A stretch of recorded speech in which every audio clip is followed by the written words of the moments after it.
Hi, my name is Florian Opahle.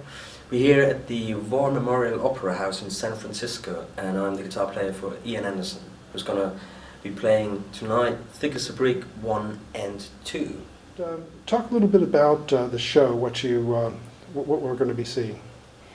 Well, tonight we're going to see the Thick as a Brick 1 and 2 show in its entirety, which means Thick as a Brick as it came out in '72 and hasn't probably been performed in its on the whole very often, so we're going to see that.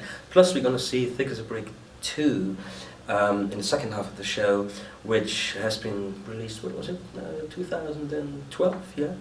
It's a sequel to the original Thick as a Brick, and yeah, that's going to be it. First half Thick as a Brick 1, second half Thick as a Brick 2, and then some encore, which is secret. So talk a little bit about when it came to playing Martin Barre's parts, to what extent you're staying true to the original parts, to what extent you're adding your own thing to it, and maybe then also a little bit about how you go about getting his sounds, if you do. Right. Well, certainly in Thick as a Brick 1, my main aim or challenge, if you will, was to absolutely pay justice to that fabulous guitar part as it is in there, and then you start thinking, how can I recreate that sounds with the gear that has been used back in the day and the recording facilities and things. I mean, recorded on tape and all that, and different amps to what I usually use. So when I started learning the material, I was lucky I had the single tracks of the original Ryu tapes, so that was really good. You could listen just to what the part was, and I remember I thought, how can I do that? And I don't really want it to just copy it, I wanted to get the essence and honor the part, but also try to maintain me and my own styles within it. So basically I went through a whole load of different amps, tried all sorts of things, and eventually I ended up with a Carvin VM3, I think, virtual or very small. I don't know. It's a little three channel all tube guitar amp, and that was my choice of poison for that aim, and I think it went pretty well. Yeah. And then for the follow-up for Thick as a Brick 2, that really, thematically it connects to the first record, but musically it's the current band that put that together, and yeah. And that features your guitar playing. Can you talk a little bit about how did you feel there? Did you feel any need to continue to reconnect with the past in any way, or did you feel complete freedom to just play whatever you'd like? Well, I certainly felt like I wanted to find a way again, which is inspired by the Thick as a Brick 1 sound and musicality of the guitar parts in it, and that certainly was an influence when it came to sound, when it came to the parts, but even more probably on Thick as a Brick 2, getting a bit more of my own style into it when it came to solos and stuff. I mean, I have to say, in Thick as a Brick 1, I tried to play every note as it is on the original, but not the big solos. Try to get an idea there, like the Poet and Painter section in the very beginning, like 10 minutes into the piece. It's a solo, and it's what is it, 2 or 3 minutes, so you don't copy what's on the record, but you try to find a way through it and build the dramatics into it. And Thick as a Brick 2, I just did my own thing really. But I have to say, Ian was very kind to give me that freedom. He knows what parts he wants, and he's very good in getting that idea across, and also gave me the freedom to just do a free ride now and then, like in Banker Betts, for example, the guitar solo. That just happened on the day, and it's like that. Is that amplifier, the Carvin amp, the one that you're using live too? I do use it in Europe a lot. On this tour, I'm using a different setup, which is much more convenient for flying and traveling and all that.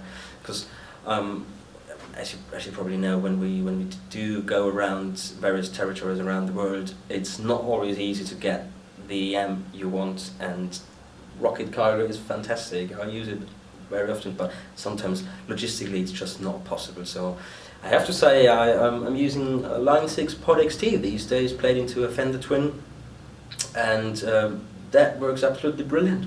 So the Twin's a backline amp that you just pick up at each. Yeah, exactly. Yeah, because I went through all sorts of amps, and I do have a quite nice selection of amps back home in my studio. But the Fender Twin seems to be the most reliable, and you can get it everywhere. So that's what I use these days. And what guitar are you playing? It's a Gibson Les Paul.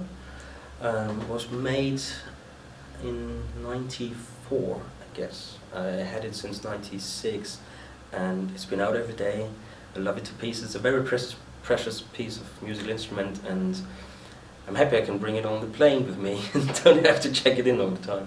I lost it once or twice. Once when we went to Montreal, and then you end up and the airline couldn't even tell me where it was, and that was really bad and sad for a couple of days. You think, oh God, my instrument's gone.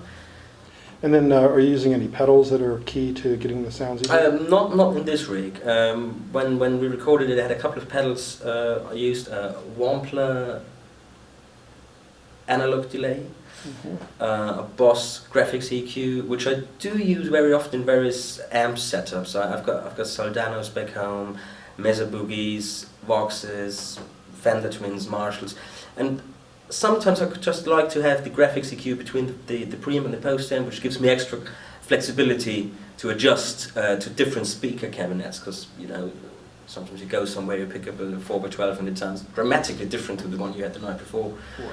So that I used for the setup when recording Guitarist Brick 2, as well as a Vox Vava pedal and a Boss tuner, and that was it. Have you done any of your own recordings, and if so, talk a little bit about that. I have done a CD in 2006, which was more of a classical flamenco-ish record, because I originally started out playing acoustic guitar when I was 5 years old, and at the age of 12 I then picked up electric guitar as well, and did kind of both things. But I have to say, one half of my musical heart is probably connected to that more acoustic, flamenco-ish, Spanish-influenced music, and I did that on that particular record, which is out there, Florian Opahle. The record is called Europhonics, and it's there. And but on the other hand, I've been working on material recently.